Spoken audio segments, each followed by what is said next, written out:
susah ya gitu loh. Bawaslu juga ada gitu di situ ya.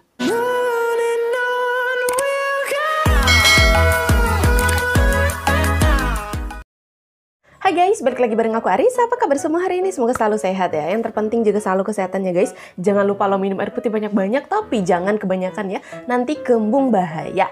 So, video kali ini aku mau mereaction tentang kecurangan dalam pemilu ya.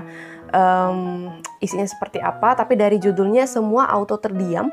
Jawaban menohok Prabowo Gibran Jokowi skak yang teriak curang pemilu. Oke.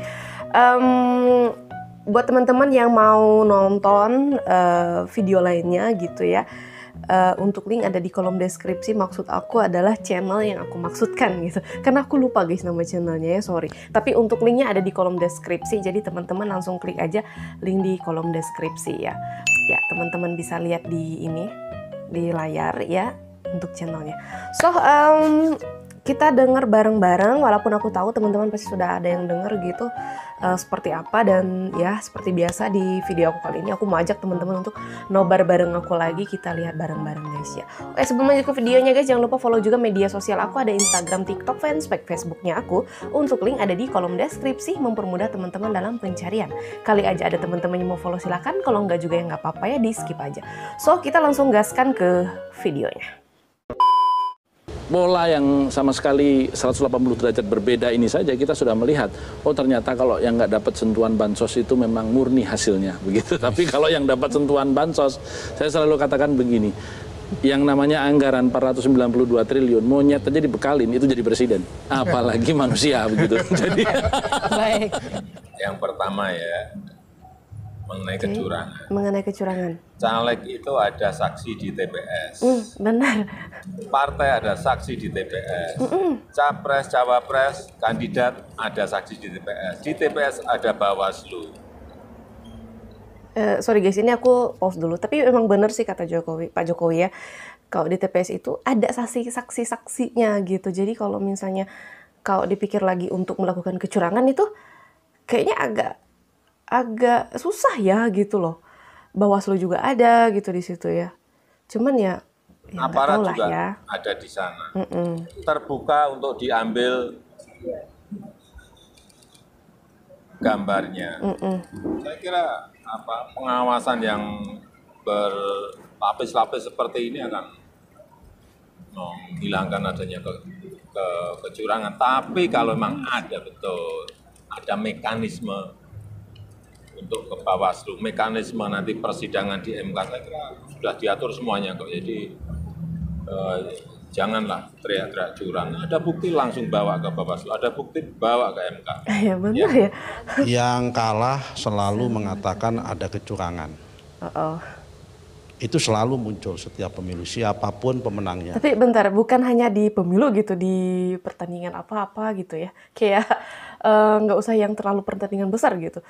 Contohnya aku sama teman-teman kalau kalah dalam lomba bola dangdut, pasti udah bilang itu curang, ada yang curang gitu ya.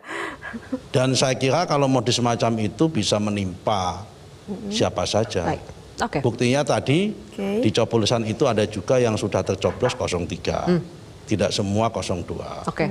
Kemudian di Malaysia juga muncul semangat-semangat seperti itu di luar negeri. Di Jepang juga sama. Yang diuntungkan juga 03. Mohon subscribe channel ini dulu supaya gak ketinggalan berita terbaru Timnas Indonesia. Guys, ya. Pengakuan sangat jujur dan berani Prabowo usai dituduh curang oleh lawan politiknya. Jawabannya, bisa bikin sangat kaget. Tonton video ini sampai selesai, karena akan ada kejutan nantinya. Calon Presiden nomor 02 Prabowo Subianto menyatakan bahwa ia tidak mempermasalahkan tuduhan kecurangan yang dialamatkan kepada pasangan calon presiden dan wakil presiden nomor urut 02 Prabowo Subianto Gibran Rakabuming Raka dalam pemilu 2024. Prabowo Subianto menyerahkan penilaian atas tuduhan kecurangan tersebut kepada masyarakat Indonesia yang sedang melakukan pemilihan presiden dan wakil presiden untuk periode 2024-2029. Dalam pandanganku, tidak ada masalah dengan tuduhan curang. Yang penting bagi saya adalah rakyat. Saya tidak peduli. Saya ingin menegakkan kebenaran. Mengapa mereka takut? Saya ingin rakyat saya tidak kelaparan, kata Prabowo Subianto. Menurut Prabowo Subianto, dirinya membela kebenaran dan hanya ingin membela rakyat. Prabowo juga menilai bahwa berbagai tuduhan kecurangan tersebut adalah bagian dari risiko dalam perjalanan sejarah.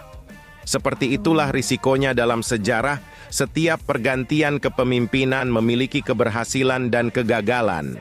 Negara sebesar dan sekuat ini pasti banyak yang memperhatikan.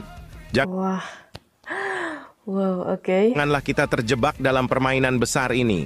Selalu dalam sejarah, jika tidak dapat membunuh orangnya, mereka membunuh karakternya, ujarnya. Bagi capres nomor urut 02 itu, pemilu 2024 tidak hanya tentang persaingan, tetapi memiliki tujuan yang lebih besar. Saya berharap semua pihak memahami ini demi tujuan yang besar. Dalam setiap persaingan, pasti ada yang kecewa, tidak mencapai hasil yang diinginkan, dan saya selalu berpendapat bahwa kita harus mengutamakan kepentingan besar, kepentingan anak-anak dan cucu-cucu kita, kata dia. Wah, tapi ya sama halnya dengan pertandingan, seperti aku bilang, nggak usah yang terlalu yang pertandingan yang besar gitu, ini persaingan ya. Setiap ada yang kalah pasti selalu mengatakan ada kecurangan gitu. Sampai gemparkan media asing. Tim Anies Baswedan di luar dugaan nekat ambil keputusan ini usai merasa dicurangi di pemilu 2024. Anies Baswedan mendapat sorotan media asing setelah Pilpres 2024 selesai. Media asing seperti Al Jazeera dan Channel News Asia, CNA, menyoroti reaksi Anies mengenai adanya dugaan kecurangan pemilu. Anies sendiri saat itu mengatakan bahwa perhitungan suara Pilpres harus menunggu pengumuman resmi dari KPU. Kami akan menunggu sampai ada hasil resmi dan kami akan menghormatinya, ujar Anies. Ia juga menyinggung mengenai banyaknya laporan mengenai kecurangan pemilu. Tapi bentar. Iya sih, keputusan resmi KPU ya. Tapi kalau di televisi itu kan ada apa sih namanya? Aku tuh kalau papaku suka nonton berita. Nah, aku kan sekilas lihat tuh apa sih perolehan suara gitu yang ada berapa persen gitu. Itu namanya Pak Harilkon bukan sih? Iya kan? Data yang terkumpul, tapi kan belum semua ya. Yang diungkapkan oleh beberapa masyarakat. CNA dalam artikelnya menuliskan judul Presidential Hopefuls Anies, Ganjar not conceding yet, despite exit polls showing Prabowo with near 60% vote share.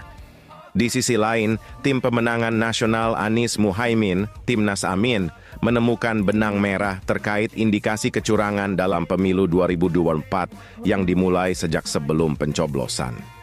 Kami menemukan indikasi bahwa ada satu benang merah antara sebelum hari H pencoblosan, saat hari H pencoblosan dengan setelah pencoblosan, kata Ketua Dewan Pakar Timnas Amin Hamdan Zoelfa di Sekretariat Koalisi Perubahan, Kamis 15/2/2024.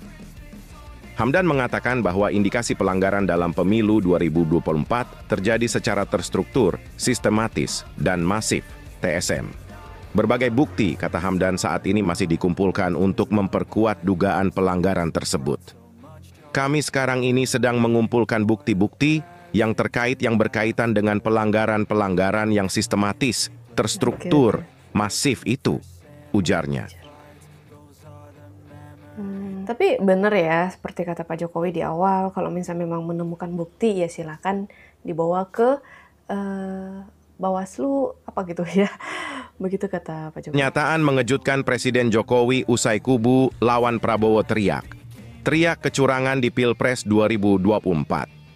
Presiden Joko Widodo, Jokowi, meminta semua pihak yang mengetahui kecurangan pada pemilihan umum, pemilu 2024, agar mengikuti prosedur pelaporan yang tersedia, antara lain melalui Badan Pengawas Pemilu, Bawaslu, dan Mahkamah Konstitusi, MK. Ya mengenai kecurangan, Caleg itu ada saksi di TPS. Partai ada saksi di TPS. Capres-cawapres kandidat ada saksi di TPS. Di TPS ada Bawaslu. Aparat juga ada di sana. Iya bener ya, di TPS itu kan ada saksi untuk caleg, ada saksi partai. Pokoknya banyak di situ. Terus Bawaslu, aparat juga. Benar loh. Kemungkinan untuk melakukan kecurangan itu kayaknya tipis gitu ya. Cuman ya nggak tahu gitu. Mungkin ada kecurangan yang dalam bentuk lain gitu ya, nggak tahu ya. Terbuka untuk diambil gambarnya, jelasnya usai menyaksikan Indonesia International Motor Show. Seandainya tidak bisa terselesaikan, kata Jokowi, ada prosedur mengajukan gugatan ke Mahkamah Konstitusi, MK. Saya kira pengawasan yang berlapis-lapis seperti ini akan menghilangkan adanya kecurangan. Tapi kalau memang ada betul, ada mekanisme untuk ke Bawaslu, mekanisme nanti persidangan di MK, ujarnya. Sudah diatur semuanya. Janganlah teriak-teriak kurang. Ada bukti langsung bawa ke Bawaslu, ada bukti bawa ke MK, tegas Jokowi. Gibran ingin sowan ke kubu Amin, malah dapat respon mengejutkan begini. Meski menghormati keinginan Gibran, kini Timnas Amin memilih untuk fokus terlebih dahulu pada perhitungan suara. Hal itu diungkapkan juru bicara Timnas Amin, Mustafa Nahrawardaya. Kita tentu hormati keinginan Gibran untuk sowan ke paslon Amin. Tetapi kita juga hormati KPU yang sedang bekerja keras mengawal data yang baru dimulai beberapa jam lalu. Jadi tolong hormati pula proses demokrasi sehormat-hormatnya. Bedakan antara urusan keluarga dengan urusan politik. Sowan ini dalam rangka urusan sosial kekeluargaan atau urusan politik, kata Mustafa. Lebih lanjut, Mustafa menyebut pihak Amin mengikuti Pilpres bukan saja tentang menang dan kalah, tetapi juga ingin menebarkan nilai demokrasi termasuk etika. Jujur saja paslon Amin mengikuti kontestasi ini bukan sekedar menang kalah, tetapi sekaligus menebarkan nilai demokrasi, termasuk etika dan adab dalam pemilu. Jadi Amin ingin memberi contoh bagaimana pemilu itu adalah hajatan nasional yang terhormat. Urusannya adalah berhadapan dengan regulasi dan nilai-nilai etik, sebut dia. Mustafa juga menyebut pemenang pemilu 2024 belum ditentukan oleh KPU. Memang benar adanya presiden di 2024 belum ditetapkan oleh KPU, tapi dari hasil yang kita lihat di televisi, yang berapa persen itu kita sudah tahu gitu ya, sudah lihat gitu, emang unggulnya siapa gitu ya. Dan siapapun presiden di 2024 itu adalah pilihan rakyat terbaik menurut rakyat gitu ya. Dan semua paslon itu juga luar biasa dan semuanya ya bagus gitu loh ya. Memang gimana ya, membawa Indonesia ke arah yang lebih baik gitu ya. Mustafa juga mempertanyakan tujuan Gibran untuk sowan ke Amin. Oleh karena itu, semua orang berakal sehat pasti tahu bahwa pemilu 2024 ini jelas belum ditentukan siapa pemenangnya oleh KPU. Setiap langkah politik tentu harus memiliki perhitungan. Apakah niat itu sudah dipertimbangkan? Gibran tiba-tiba mau sowan statusnya sebagai apa? Jika sebagai peserta pemilu, silakan tunggu. Jangan sampai mereka mengira data quick count itu resmi. KPU sedang susun proses real count sendiri. Iya sih, tapi kalau nggak resmi, kenapa selalu disiarkan di televisi? Begitu ya. Harusnya dihormati ya, Gibran, ucapnya. Mustafa menegaskan Timnas Amin saat ini fokus untuk mengawal suara. Dia kemudian menyinggung soal potensi kecurangan. Mohon maaf, Timnas Amin sedang mengawal suara. Lebih parah dari 2019, pemilu kali ini bau kecurangannya sungguh sangat menyengat. Seharusnya Gibran lebih paham, pungkas Mustafa.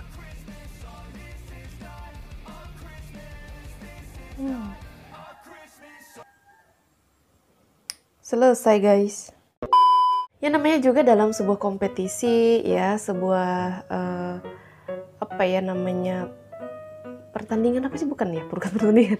Oke, itu ada menang kalahnya, dan yang kalah pasti selalu mengatakan bahwa selalu ada kecurangan gitu.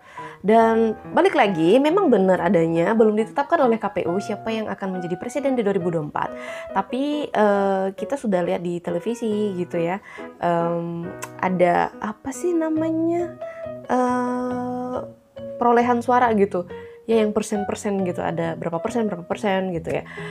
Ya dan dari situ kita sudah bisa melihat siapa yang unggul gitu ya, walaupun belum ditetapkan gitu.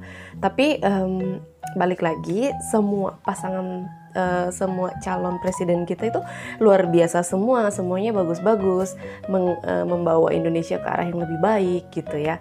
Semuanya bagus-bagus, dan siapapun nanti yang akan terpilih menjadi presiden di 2024 ya, menang menjadi presiden di 2024 itu adalah pilihan terbaik rakyat yang menurut rakyat Indonesia itu sangat-sangat terbaik gitu ya. So kalau menurut kalian gimana? Bentar, ini apa ini judulnya? Yang terkait kecurangan dalam pemilu ini, coba ketik di kolom komentar. Aku juga ucapin terima kasih banyak buat teman-teman yang sudah setia bersama Arissa Sebastia, selalu ngikutin aku. Kayaknya sekian dulu video dari aku, sampai jumpa di video selanjutnya guys, bye.